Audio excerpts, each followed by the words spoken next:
দাঁড়াইয়া পারে না।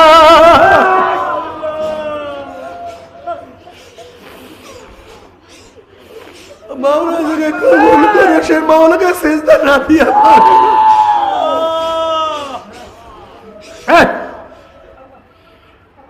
মাওলা যাকে কবুল করে আমার মাওলার সামনে সে না দাঁড়াইয়া পারে না। আমার মাওলা যাকে কবুল করে আমার মাওলার সামনে নত না হইয়া পারে না।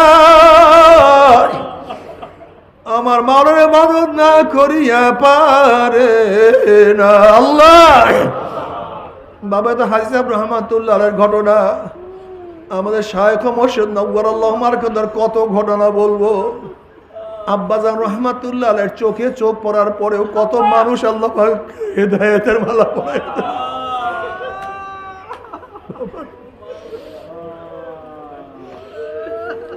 আব্বাজান রহমাতুল্লাহ আলাইহির মুসাফা করার পরে হাতে হাত দেওয়ার পরে কত মানুষ আল্লাহর ওলি হয়ে গেছে। বাবারে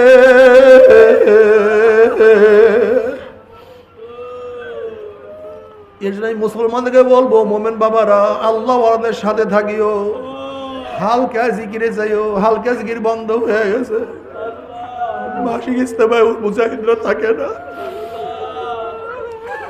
মাসিক ইস্তেমায় থাকিও, সব গুজারি করিও, একদিন আরামের বিছানা সারিয়া মসজিদে থাকিও। এ থাকে আবার নিয়াতে মসজিদে থাকিও, আল্লাহ ওয়ালাদের সাথে থাকিও, জিকির আজকার ইবাদত করিও, মাওলাকে ডাকিও। আল্লাহ আল্লাহ। আমার যুবক বাবারা, আমার মুরব্বী বাবারা, মুসলমান নামাজ না পড়িয়া পারে না, নব মুসলমান ইবাদত না করিয়া পারে না রে বাবা।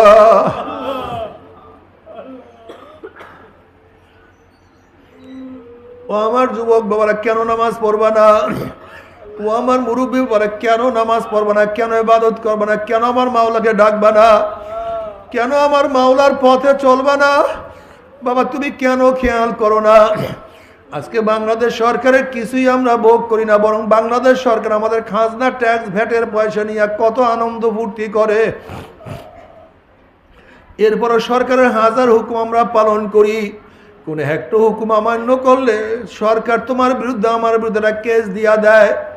চার্জশিটের কাগজ নিয়ে পুলিশ ঘুরতে থাকে। সিআইডি টিভির মাধ্যমে যখন জানতে অমুক ঘরের মধ্যে আসামি লুকানো অবস্থায় আছে, পলানো অবস্থায় আছে, ঘরের চারপাশে পুলিশ ব্যাট দিয়া ফেলায়। আসামি যখন অনুভব করে পুলিশ ব্যাট দিয়া ফেলাইছে, তখন আসামির হুঁশ থাকে না, কলিজার থর থর থর থর করে কাঁপতে থাকে। দরজা জানালা খোলার সাথে সাথে পুলিশ বন্দুক উঁচা করিয়া বলে, রে খবিস, এতদিন সরকারের হুকুম মানো নাই, এখন আর সরকারের হুকুম না মানে উপায় নাই। এরপর হাতের মধ্যে হ্যান্ডকাপ লাগাইয়া টানতে টানতে জেলখানায় ঢুকাইয়া অজখানায় উঠাইয়া ফেলায়।